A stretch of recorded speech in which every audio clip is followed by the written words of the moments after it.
Hello and welcome to this episode of the Lehigh Valley with Love podcast. I'm your host, George Wacker, and today we're talking with retiring wDIY 88.1 FM Executive Director Greg Capogna. We talk about Greg's nearly 50 years in radio, from his initial interest as a child to buying radio stations across the country to eventually coming to Bethlehem and wDIY. We talk about how radio has changed over the years, where it may be heading in the future, and why wDIY is such a vital piece of that story. wDIY produces 21 long-form community programs. They have more than 120 volunteers producing 80 public affairs, news, and music programs, and the station has positioned itself with local nonprofits, music venues, personalities, and we also get to talk about how they curate music and they listen to music with you. You know, it's not these computers generating stuff for you. That's refreshing. Local radio is thriving in the Lehigh Valley, and we're going to find out why. Thank you to our partners, wDIY, the Wind Creek Event Center, Michael Bernardin with Remax, Molly's Irish Grill and Sports Pub, and Banco Beverage. And now let's talk with retiring wDIY FM Executive Director Greg Capogna.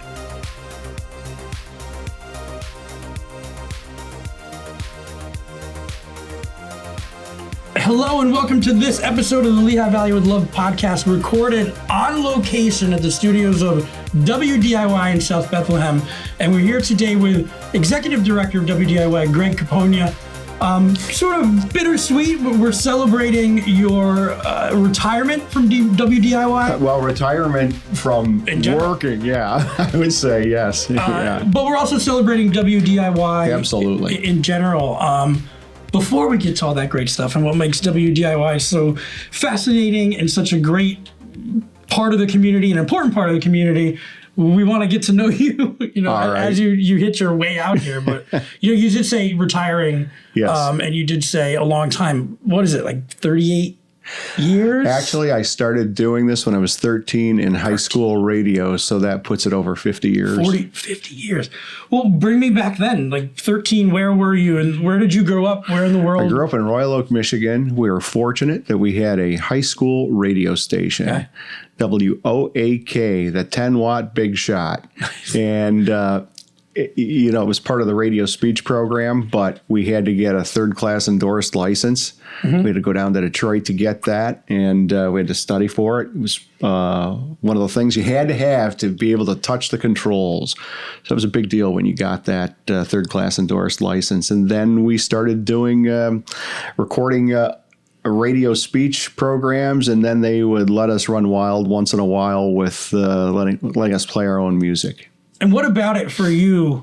Like, what was that attraction to radio? What made it? My father was in the theater business. He was an advanced man in the theater business, and this is back when people, when movie stars were contracted by the studios. Mm-hmm. So my father was one of these people who would take movie stars around a region to sit in with the morning shows, the midday shows, the afternoon shows to promote a movie. Right. And so my father always took us.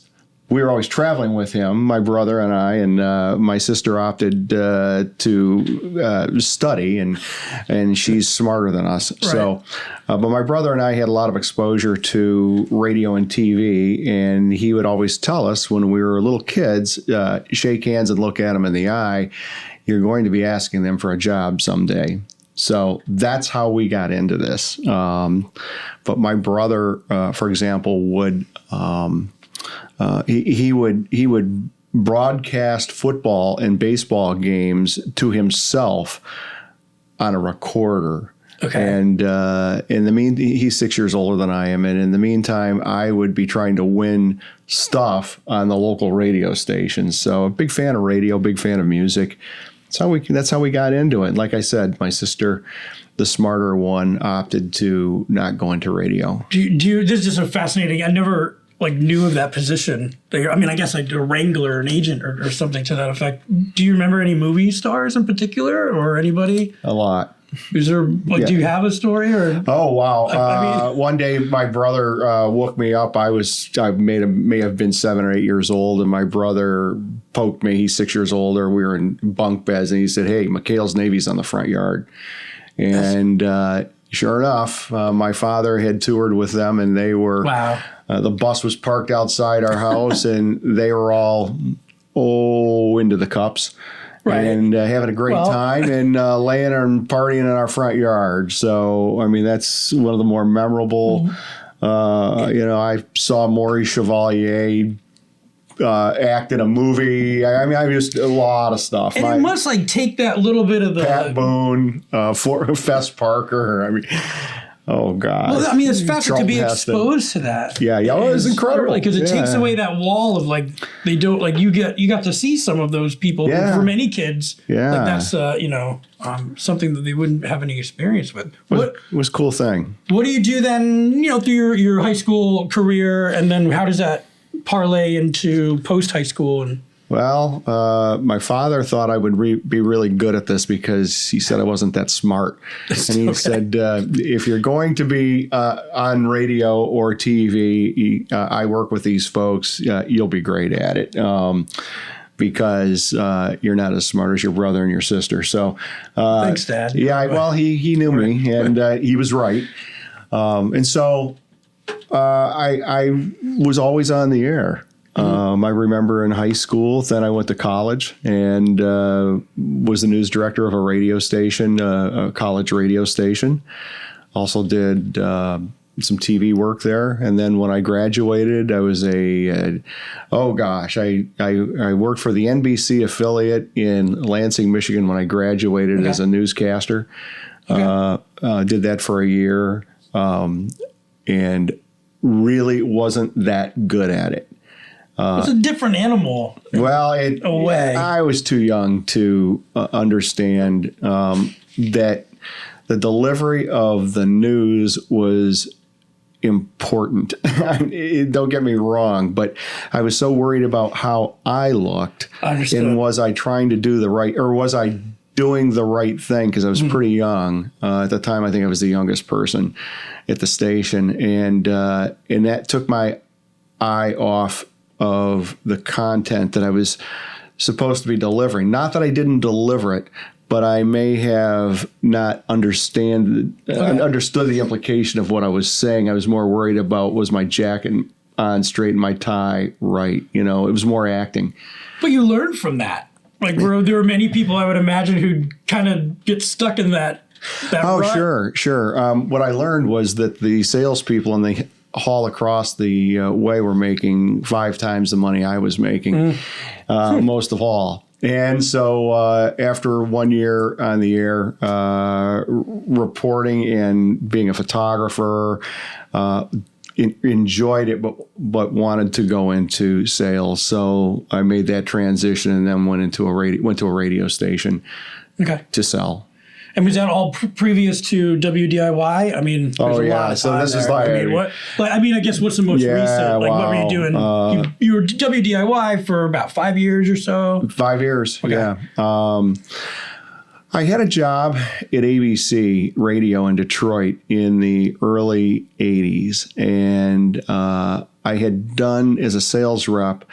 I had done pretty good. And one day they called me in and said, hey, you've done a great job, but we're going to cut your commission.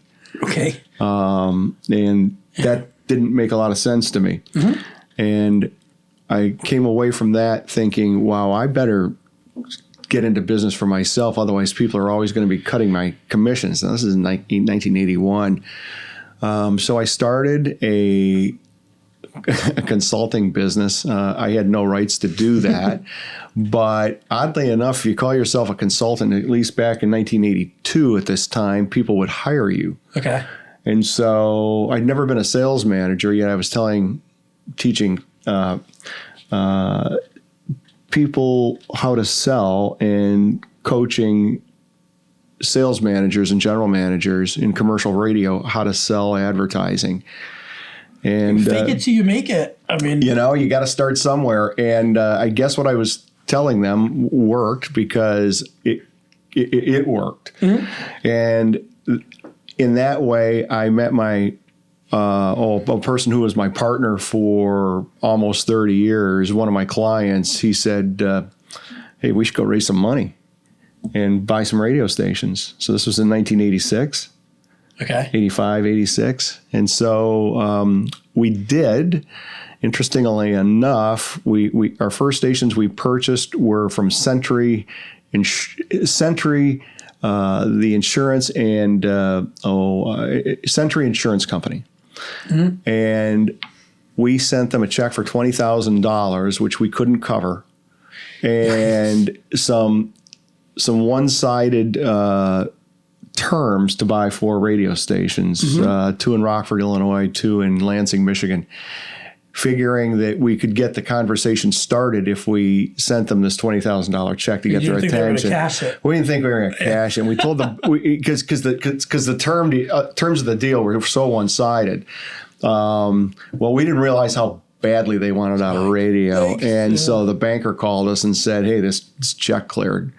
And we were like, all right, that's cool. We're getting some radio stations. And then we went, oh, we got to cover the check. So we had a list, rich friends and friends who know rich people. And so we gathered the 20 grand, put some of our own in there, and we covered the check. And then we had to go out and raise $2.8 million.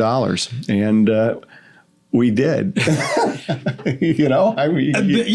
Yeah. Motivated by the loss of potentially losing $20,000, we raised $2.8 million. And then what happens then when you purchase these? Bought those radio stations, operated them until for 2.5 years. Sold those.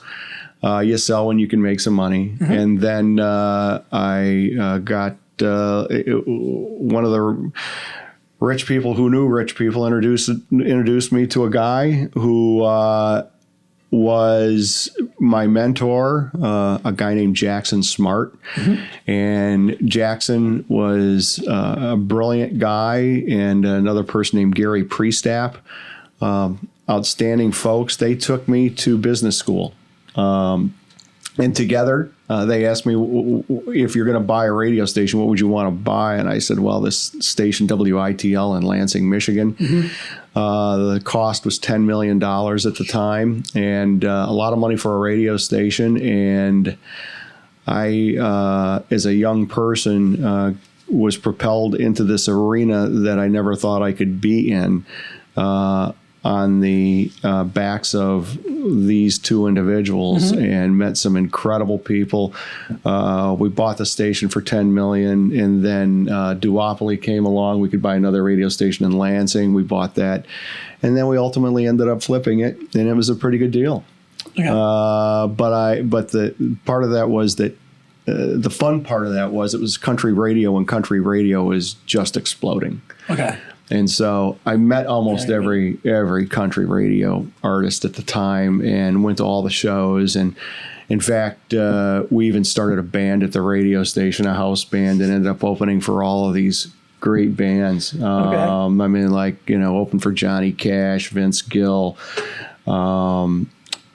The list just goes on and on and on. That's Clint Black. It was so much fun. We really loved our job. But when it was time to sell, about 96, we sold. Mm-hmm. And then after that, we continued the quest. And my friend Charlie and I, we went back to thinking, okay, let's buy more radio stations. So is there somebody you called to be like, what's...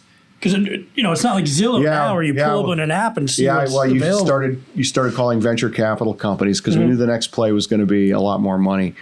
So we ended up at Bain Capital in Boston, where we got some equity, and we bought a group. We pieced together stations that we said were in the Rust Belt of the United States because nobody wanted to be there, but we knew them really well. Mm-hmm. So we operated those stations for 4 years. And then when the exit time came out, we sold to the larger companies who were consolidating. Which is like the early 2000s? This would have been about 2000. Yeah, we sold those. And then we got back into the consolidation started happening, and we knew that the larger players were occupying that space and could outbid us on anything we really wanted to buy. Like the iHeartMedias of the world? Absolutely, yeah. So, we sold our stations to Citadel and Cumulus at the time, and then we went and worked on, Charlie and I went and worked on, with some other partners, worked on move-ins. So you'd take a radio station, for example, that was suburban to Savannah. Okay. And with the roll-up and consolidation, stations were trading for high multiples. So there was a lot of money in the grunt work, if you will. So what we would do is we'd find a station that was peripheral to a southern market that couldn't cover the big market, and then we'd move the tower into the big market and then sell it to the other people, to the bigger companies. So I did that for 4 or 5 years. Then I went to work for Clear Channel, which is now iHeart in southern half of, I ran South Florida, which was fun. I got to live in Key Largo, Florida. And oh boy, sure beats today. Yeah, I was down there with I remember my son going to school in t-shirts and shorts and thinking, wow, this is and then I was going to school or going to work in t-shirts and shorts. It's a pretty wild existence. Well, which begs the question: how do you trade that to 5 years ago? Come to the Lehigh Valley. Well, there was an interim stop there. Okay. I went to work for consolidation was occurring. Clear Channel was had paid too much for their entire group, and so they were billions of dollars underwater. Right. Yeah. So I could see the explosion coming. I could see that they were out of here. So I could see things getting ugly. And at the same time, I had an opportunity to go run some radio stations in the Baton Rouge area with some people that we sold to earlier at Citadel. So I ran some stations, urban stations in South Louisiana, and that's where I met my wife. Okay. And that would have been 2009. All right. Yeah, and it was a fun opportunity. I imagine you're in New Orleans, no matter what. You're working, but still you're in that environment every day. Yeah, it was fun to go to. Go to a Snoop concert, and I'm like this 50-year-old guy who demographically is out there, and hanging out with Rick Ross and people like that. I mean, I'd walk in there and go, "Hey, what's up?" I go, "Hey, I like your music." Yeah. Well, I guess before we talk about how you came here, then that's interesting. You've named many genres, right? So what's your musical journey in terms of taste, or is it always evolving? Or well, I like everything. I played clarinet in high school. Then I played guitar later on in life. I really like good music. I really, really like good music. If I'm sitting on a plane today and I've got hours to kill, it goes everywhere from the Cow Sills to Lou Reed. And then I'll listen to some classical music. But I mean, there's just nothing that really... There's nothing that really I seek. I like reggae music. I mean, it's just whatever it is, and that's why I like wDIY. I think I think that really is the reason why I ended up here, because I like the music. I like what the station does, and when I first heard about the station. And I came here to listen before I really, I interviewed once with a headhunter. And then I came here to listen. I actually walked around the radio station. And I remember seeing Stu Brody. And sure, he looked up at me and he waved. And he's like, "Who are you?" And I was just like, "I'm just a visitor. I like what you do." And he goes, "Well, thanks." Yeah. And, Stu's playing music from all over who knows what. And I'm thinking... hey, man, this is really some cool stuff. This reminds me of college radio or old AOR or freeform rock, where The person who was playing the music played what they felt like they wanted to play. They knew the audience so well that they knew what to play. Like you're sharing it when you're sharing music with your friend. Absolutely. You got to listen to this because he does this thing at this, A radio station is wDIY is truly every day. It's a mixtape prepared for our listeners by the people who are presenting on the radio. It's really cool. Yeah. And so then you mix that in with, it's classical, it's rock, it's jazz, it's folk. And I don't hear anything that I don't like. I mean, I think it's all really cool stuff. And the real reason why it's cool stuff is because the presenters, the hosts, put so much effort into every single show. And I remember doing that in high school. I think, what do people want to hear? Yeah. Instead of somebody telling you, here, play this. The masses love this. Well, it's funny you mentioned Stuart Brody, who I don't know him very well, but I know him. Yeah. I know some of the other hosts as well. So it is fun because it's like their personalities. But every one of them coming through as well. Tell me, we just talked about some at least the Eastern Coast when we're talking about radio. Can you kind of put it in layman's terms or terms that I would understand of why a radio station like wDIY today stands out? Sure. And it does. And it does for a very important reason. When consolidation hit and everybody paid to all the big companies, iHeart, Cumulus, Citadel, which is now out of business, so many companies have fallen. They had to figure out how to operate these radio stations for less money. So not only did they consolidate the radio stations, but they consolidated the talent. Mm-hmm. So, for example, one of the reasons why I finally left Cumulus Radio in South Louisiana was because one of the radio stations we had was a general market radio station, and they were playing Scott Shannon. They made me play the Scott Shannon morning show from New York. Right. And Scott Shannon was doing a show about who's got the best slice of pizza in New York. People in Baton Rouge don't care. People in New Orleans don't care. And I was like, wow, this is over. They've consolidated to the point where now they're telling people stuff that they don't want to hear. But in South Louisiana, the community radio stations are telling people what they want to hear. And I've always been a big fan of All Things Considered and Morning Edition and members of the stations. And so I thought I'd look into public radio. And when I listened to this radio station, I thought to myself, okay, here's a radio station that is playing content that people in the Lehigh Valley want to listen to. Mm-hmm. And they're doing it live 24/7.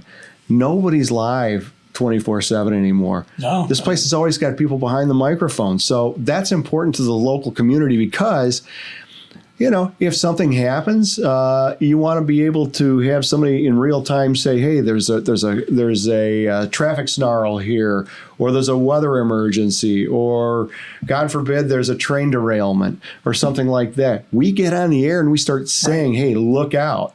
Nobody does that anymore. It's really like when you talked about the '80s and your love for radio then. It's a hold off, a throwback to then, but it still is relevant. We're still doing it here. Right. We're still doing it here. And not only that, but we expanded our footprint into the public,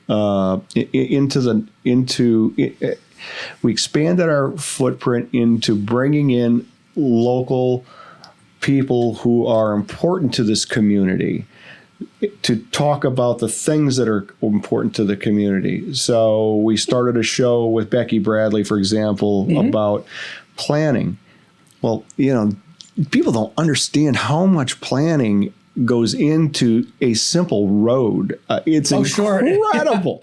And it's fun for me. And so I'm naturally a very curious person. So I don't usually go into these shows with a lot of scripting mm-hmm. because, as you can tell, I like to talk, but I'm curious. I want to know, how do you build that? How do you put that sewer here, and what kind of easements does it take, and who has to agree to do that? And that's why it took 10 months to start construction. Yeah. Right. To find out that there's over 20,000 trucks that pass by Hellertown at the intersection, and these folks all have to go to the bathroom. This is interesting stuff. And so there are more bathrooms for male drivers and female drivers. So what do you do about that? I mean, this is real stuff. This is how we get the goods that we consume. On the other hand, we've got Lori Hackett. Lori Hackett doing her show. Yeah. Where she brings in local nonprofits and digs into why this is important to this community. People don't understand how much volunteerism goes into this community and makes this community work. Big time. I mean, I didn't understand. I don't want to go into myself at all, but just even the stuff in my daughter's school with places like United Way and Air Products, and not only donation of money, but time. Yes. As well. And I think you kind of can take it for granted maybe when you're not exposed to it as much or when people aren't talking about it as much. The folks at the Pool Organization, the Leonard Parker Pool Institute for Health, they have been working for 40 years on the social determinants of health. You learn why green spaces are important. You learn why psychology of owning or psychology of becoming a friend to the people who live there in certain neighborhoods is so important. Shows like Active Lehigh Valley, we're out there showing people with our friends over at St. Luke's how to get involved in becoming active and supporting yourself in a healthy lifestyle. It goes on and on and on. Well, and I think we talk about those institutions, wDIY, public radio is one of those. It's important. Can you kind of, for somebody, again, who isn't as familiar, when you say public radio, what does that mean? Where does the funding come from for wDIY? Primarily from our members. Okay. We get our money three ways. We get it from, we get a little bit of money from the Corporation for Public Broadcasting. But really what that does is it covers our NPR fees. So it's a clean wash. It's about $100,000. And it's like in and out. Yeah, right. It's an in and out. They look at it and they pay for the NPR. But other than that, it takes this is a little business. It takes about $680,000 a year to run the business. We have 5 employees and over 120 volunteers. God bless these volunteers. Amazing. I mean, it's incredible. It's incredible. I mean, it's just to see it work is incredible with all the volunteers. But so we get 100 from the Corporation for Public Broadcasting and other grants, but we get 1/3 through grants, 1/3 through underwriting, which is our form of advertising, but it's not advertising, it's underwriting, it's support. And there's things we can't say that advertisers on other mediums can say that we can't. It can't be comparative. Okay. But it works. And then most importantly are those members. Sure. You're doing the drives that we've all seen and participated in. 610-758-8810 or hit us on our app or go securely to wdiy.org and make a contribution. You are the ones who support this radio station. That is the money that gets us over the hump. And we have nearly 2,000 people who do that. And we're certainly looking to expand that number. And you're doing it by expanding and improving on what you're doing. You're not. We talk about how great it is that a radio station harkens back to those old times, but you've got the new app. You guys, when you're putting out podcasts that people can listen to through the website and other places as well. So you're not just sitting on, hey, we're expanding. Well, just as many people listen to our shows online and they time shift those shows on the app as they do on the air. In fact, sometimes more listen on the app than because they're archived and they're podcasted forever. Which is great. I mean, you can go back and listen to it. You can go to our planning shows, Active Lehigh Valley, Health Beat with the Leonard Parker Pool Institute for Health, Plan Lehigh Valley. You can go back to all these shows and there's a linear form of of conversation that goes on, and they're almost the sequential podcast that you can listen to for the past 3 or 4 years. years. Like an afternoon on a Saturday or morning, really cool. Put on the episode. It's really cool, and we're the only radio station in town that's doing that. Right. We're the only ones who really do that and dig into these long form programs. Our programs last a half an hour. They're not sound bites. Right, and like even for something like I'm doing, right? It's much more general. It's like, hey, let's go talk to this person and this person. Where when you're talking about a planning show, okay, and you learn interesting we're very things. Specific, and that's very important too to be able to drive down. And it's the little nuggets that make things really important. It's not that we're building a road; it's what goes into that road and what do they have to think about when they build this road, and the consumers. How can they help the consumers? The bike riding is becoming a really big deal in the Lehigh Valley. Yeah. So how do we make it better for the people who want to ride their bikes to get to where they want to? Well, you put them on the front of the bus. Yeah. I mean, it's all really we make it easier. They're redoing Broad Street. They got the $10 million. Yeah. And we're going to have dedicated bike lanes. I mean, it's really cool. The thoughts that go into these, and these are things that you don't necessarily think about. We have another show called Your Financial Choices. Lori Siebert and the folks at Valley National Financial Advisors have been incredible supporters of this radio station. And Lori Siebert, if you go back and listen to all of her shows, which are archived on the wDIY app, while you're there, you can hit the donate button, by the way. Lori will take you through everything that you have to go through during the year to plan for, to make good financial plans. And she's excellent, and she's a star of the radio station. And it's nice too to, like, maybe this is me, it can't be, but to be getting advice like this that maybe I could hear on a national show, but to know that it's someone local, like in my area, it means more to me for whatever reason that might be. She knows the local laws. Right, yeah. I mean, it's just like I'm not hearing it from somebody like in California. It might be that way, it might not. If I'm hearing it from someone local, it gives me a level of trust. She can talk to people that still may have money invested from when they worked in the steel factories. Sure. Like, how do you even? Absolutely. I mean, and she knows how to talk to those people, and she knows how to talk to. She's just one of these. She's one of the community assets in the Lehigh Valley that you can't get anywhere else. And another thing that I would tell you is, no matter who's doing our shows, whether it's Karen and Lucille and all of our classical programmers, or Arnie and Keith and Stu and our blenders, or the people who are doing the jazz programs like John, or folk like our friends from Godfrey Daniels, they know this community. They program for this community, and you can't get that anywhere else. That's why we are so good at it. They are good at it. I just get the chance to sit here and watch it and kind of help it out.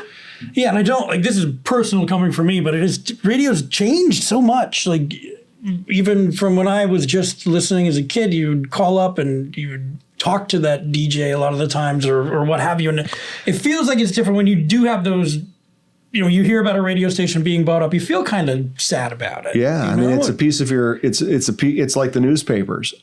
It's tough. And let's face it, Spotify, for example, is an excellent way to listen to music. Sure. But it's not a good way to find out if there's anything locally going on in your community. So there's room for both. Absolutely. There's room for both. And I think that you talk about newspapers too, it's important to do what you're doing and saying, we're not going to be blind to these factors that are going on. Like, we completely understand where people are. So how can we be valuable and provide that? But I tell you what, it's what amazes me on a daily basis is it's the volunteers, the volunteer programmers here who are so concerned about this community that they come in and do this on a voluntary basis, and they win awards doing it. Yeah, I mean, you just I was in here like a month ago. Well, let's talk a little bit about that. It's again, not only are you doing all these things, but you're being recognized for it. Yeah, it's pretty incredible. What are they, state? Yeah, these are state. So there's a couple of different awards. These are just the most recent. Yeah, the Pennsylvania Association of Broadcasters, and also the Keystone Media Awards. They recognize excellence in broadcasting. Mm-hmm. So when we submit, there are newsrooms with 10, 15, 20 people. And we have a news director who coordinates news with volunteers.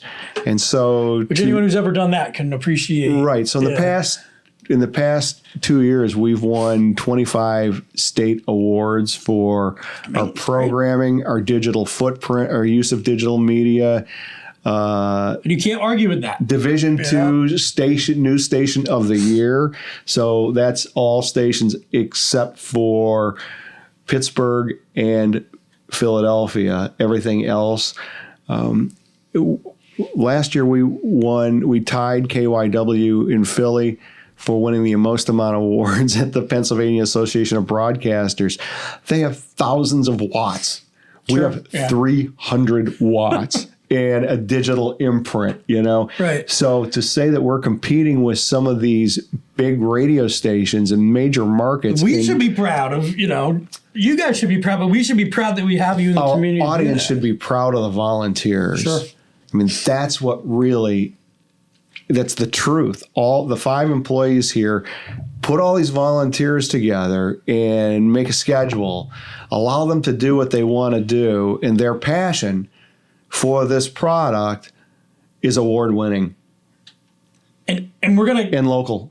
Continue that even as you progress here. So what... Oh, sure. Like, as you're, retiring, can you maybe list some of the things that you're most proud... I'm sure you covered some of them, but some of the things that you're proud that you can look back on from your time here and go, that's something that I'm happy we accomplished out of all the... Well, I think you have to understand, this was a really good radio station when I was lucky enough to be chosen to become a part of this. So I viewed joining wDIY as a person might, think about the on-ramp on a highway. Okay? Like, everybody's driving 70 miles an hour. Things are going good.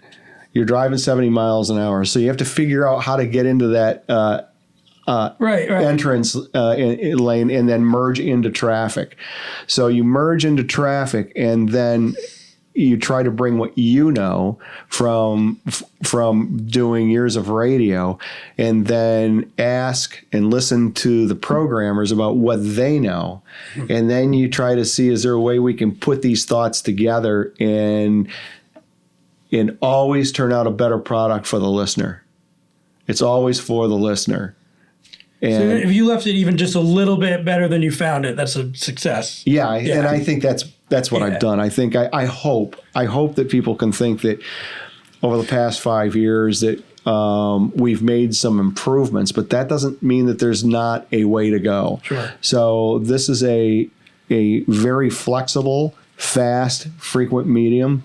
And the person who will be next. That's what I was going to ask. Do you have advice or some... sage words? I think the most important thing is listen to the audience and continue to deliver what they want to hear because it changes. And always thank the volunteers because without them, none of this would be possible. The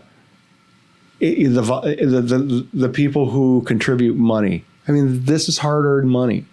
Especially during a time, many times that it's hard-earned money. Yeah. And people donate like crazy here. We can always use more.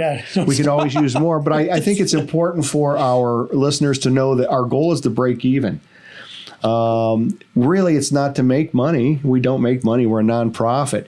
Our goal is to break even. So if we end up with a little bit extra, then we'll deploy that into something like our award-winning youth media program, like Youth Scientist or programs that help. We're so proud of the people who've come in here and have left. Sure, yeah. You know, our young people. Yeah. We hope our young people come in here, learn a craft, and then move on. I have a meeting tomorrow. One of the people who left to go on to a bigger station, bigger market, is coming in tomorrow, and we're going to chat and probably go have lunch. I mean, these are success stories. We're a training ground for a lot of young people who want to be good journalists, who want to be good programmers.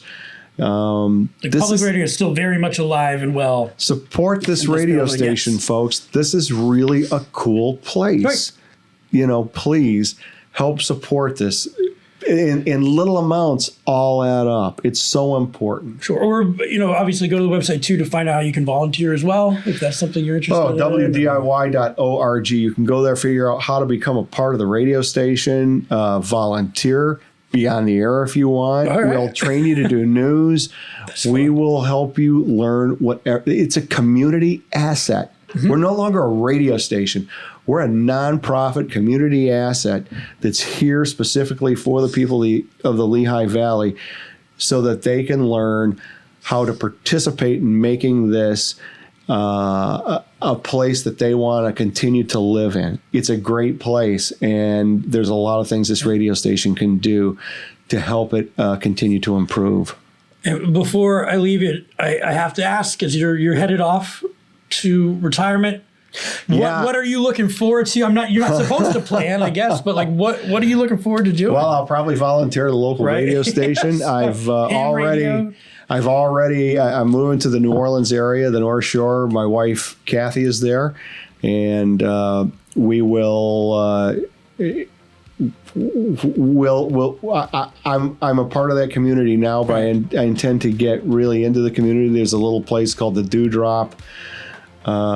The Dewdrop Benevolent Social Society, which is an old AME church that does shows almost every other weekend. I think I'll probably be setting up the tent like you see at the wDIY tent. I'll still be setting up tents and helping people sit down. But the key is I'll be able to hear some great music while I'm helping out there. So yeah, that's why, you know. It sounds pretty good. Can't really complain. I have no complaints, George. Well, I have no complaints. Greg, this has been fantastic. Thank you. Congratulations to you. Congratulations to wDIY in general, and I'm sure that the board search will get somebody great, and they can take what you have helped to build and keep it going forward onto that. Yeah, don't worry. That next merge. Don't worry about this place. Just make a little donation. We'll be fine. All right, Greg. Thank you so much. Thanks, George. Thank you so much. All right. Thank you so much, Greg. Best of luck in the future. We're sure you're going to be having a lot more fun, many more adventures to come in your quote-unquote retirement. Thank you to wDIY. Be sure to check them out, wDIY.org, 88.1 FM in the Lehigh Valley area. Thank you to our sponsors, Baco Beverage, Michael Bernardin with Remax Realty, Molly's Irish Grill and Sports Pub, the Wind Creek Event Center, and, of course, wDIY itself. We'll see you next time. We hope to have a lot of great episodes this year. Looking forward to it. Thank you, guys.